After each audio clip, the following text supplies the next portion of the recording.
taken it a step further because there's this really neat and fascinating research that I stumbled onto about 4 or 5 months ago, and inspired me to put up that group, Titans, Giants, and Mud Fossils. Yeah. And what it is it's mud fossils, and what that is, and many people may have heard about this, but a dino mummy.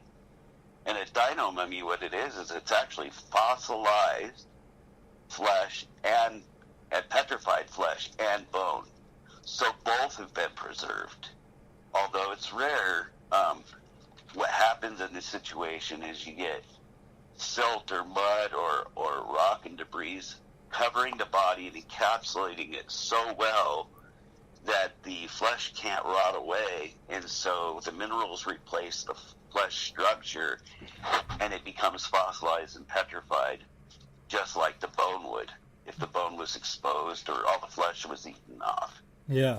So people have been finding Titan-sized mud fossils around the world, Titan-sized bones, Titan-sized footprints, yeah, and everything like that. Now, to distinguish the difference between a giant, the giants in Earth are, like I said, 8 to 12 feet at the poles, and then 12 up to 18 feet towards the equator, give or take. That's based on the knowledge we have from the book The Smoky God, mm-hmm. And Olaf Jansen's voyage. But we have footprints out here. There's one in Africa that suggests a giant of about 40 feet tall. But when we're talking about Titans, we're talking about creatures that stood on the order of 1 mile to 2 miles tall. Human beings, yeah, like beings, elephants, dragons, turtles. There's pictures of this stuff from all over the planet of these elephant islands, and they look like they actually have skin on them, and it's eroding away. And so the thing is, I started thinking, could Earth ever in her history have housed 1 mile to 2 mile tall people? These trees that if you look up, the mountains were trees, and tabletop rock in Oregon that looks like a gigantic, is an understatement, fossilized, clean-cut tree trunk. Mm-hmm. And then there's other places where you have these rock spines that look like broken off trees, that trees were broken off at the base. Could our Earth have housed these Titans? The answer is no. They would have been standing at the top of our atmosphere. Yeah. The crushing weight of our gravity on Earth would have crushed them. They wouldn't have been able to survive living on the surface of our Earth. And even the inside of our Earth, as it is right now, I do not believe that they could have lived inside of our planet as well. So, excuse me. So what do you think? So what I think is that Sitchin was right, that there was Tiamat, but Tiamat was hollow. And it was a massive planet with a very thin crust, but a huge, huge central star that had a lot of gravity in it. And over evolution and time, the Titans grew to Titan stature.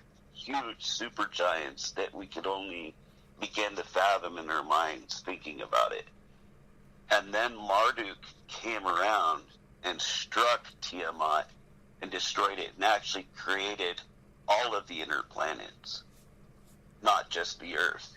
I think it created Mars, Venus, the Earth, and possibly Mercury as well, but it could have been the moon. Yeah. I think... and then what? Go ahead. I was just going to say, it's interesting that some of the names of those planets are also names they use in the Necronomicon, talking about certain gods in the Necronomicon. Yeah, there's different... It depends on who's taken what from where. Yeah. There's so many religions, and I think they all pull a little bit of truth from different aspects.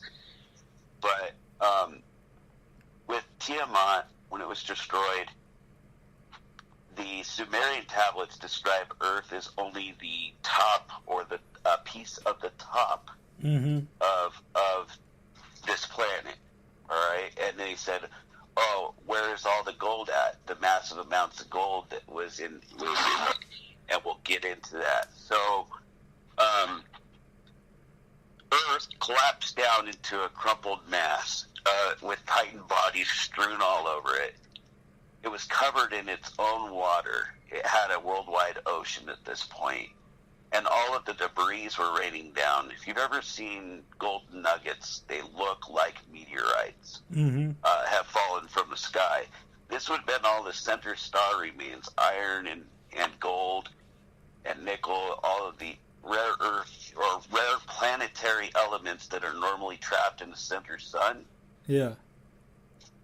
Now were rained down on the surface of the Earth. So you had an abundance of wealth on the planet Earth that places like other natural planets do not have, because by nature, as they form, all of these heavy elements end up in the center star.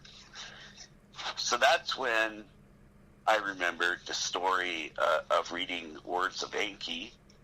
Not only explains, like in the way it's written, where the concepts for our Bible came from, but also the concepts for the Olympics and the reason that humanity was created. And so another thing is, when you read it, you think it's a volcanic surface planet, which I'll get into, but how can they live on a volcanic surface planet so people just dismiss it? But the thing is again, that's where you apply the hollow earth, the understanding of hollow planets, and that they could have lived inside their planet.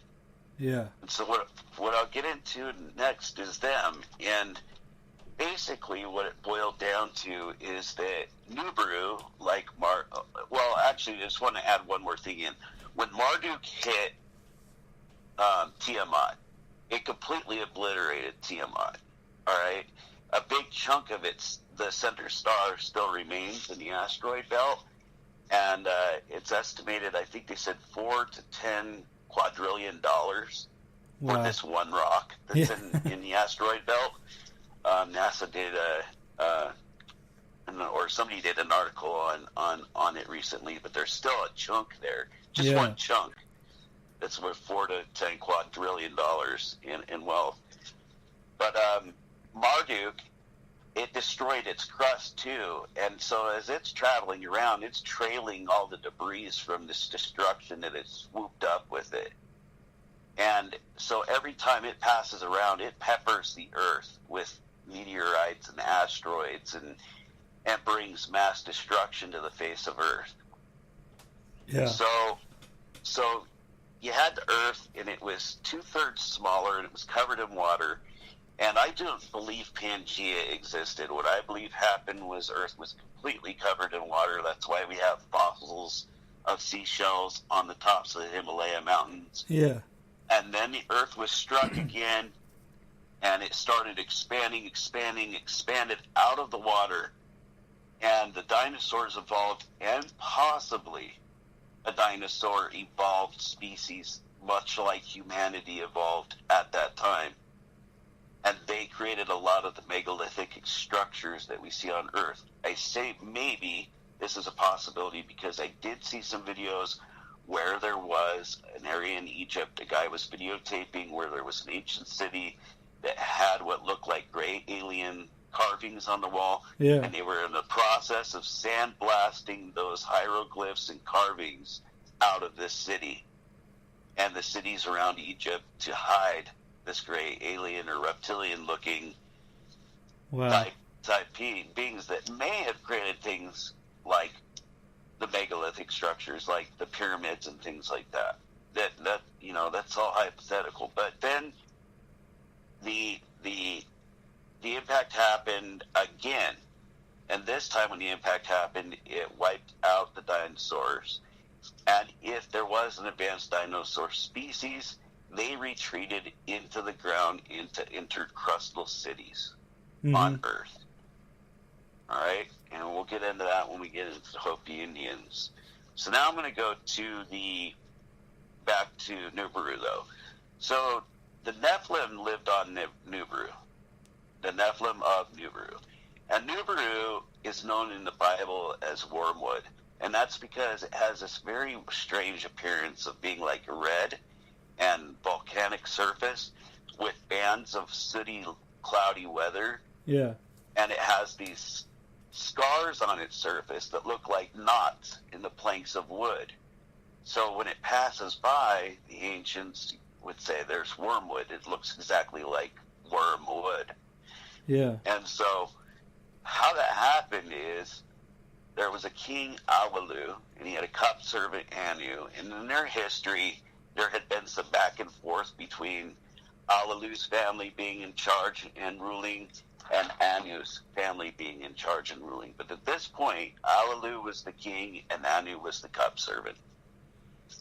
And Awalu knew that Nibiru was having a problem. Every time it came around her sun, it was stripping off the ozone and stripping off the atmosphere, and it was burning up the atmosphere, and they were losing water, and they were losing atmosphere. So his scientists came to him with two plans that he made public. One of the plans was to launch weapons of mass destruction at the surface of their planet and hopefully get the volcanoes to open up again. And that thinking with that was that the ash would go up into the atmosphere and it would blanket it and keep heat in when it was in deep space and keep the sunlight out when it was near the sun and save their atmosphere. So they tried that. They launched all these weapons so hard that it shook the valleys of their planet, which is another hint that it was hollow. Mm-hmm. But without saying it in these texts. And again, that's why people are like, oh, they launched nuclear weapons all over their planet. How did they themselves survive on a volcanic planet that got bashed with nuclear weapons? People assume nuclear weapons. Mm-hmm. But again, I think they were comfortably inside their planet. They launched these to the outside. When that failed, or before that, one of the other two plans, the other plan was to go to what they called the Hammered Bracelet, or the remains of Tiamat in the asteroid belt, and to try to mine these rocks that were there. And they flew all of these cruisers there, and they were all destroyed. They couldn't do it. When they tried to mine it, the asteroid belt just obliterated their ships. And so at this point, Anu challenges Awalu to hand-to-hand combat wrestling match. On their planet, they had nearly destroyed themselves in war. So the way that they dealt with any animosity or any kind of friction between two people, or for challenging for the throne in this case, was naked hand-to-hand combat so that they could assure that it was down to brute strength between two men. Mm-hmm. You understand what I'm saying? Yeah. So they do, and Anu went. They do, and Anu wins. So Anu takes over the throne. He banishes Awalu from the capital city. Awalu gets a few of his loyalists to help him put a defense craft on a pleasure cruiser laden with 6 of these weapons of great destruction.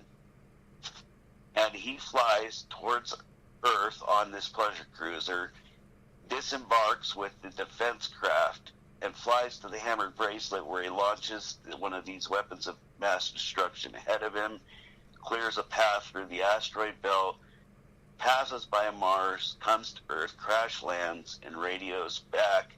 I've landed here. I've found gold. I've found the salvation for Nibiru. Well, Yeah. The reason that they wanted to mine the asteroid belt, and the reason that they wanted gold, is that gold can be refined into a gaseous state. And when it's refined into a gaseous state, it can be sprayed in the upper atmosphere of planets. And it can reflect, it has reflective properties in it, so it reflects the sunlight out, and it also reflects heat back in. So it repairs ozone holes on planets, and it also shields them. So he radioed back that he'd found the salvation for the people of Nibiru. And, of course, he said, I want a rematch, this and that.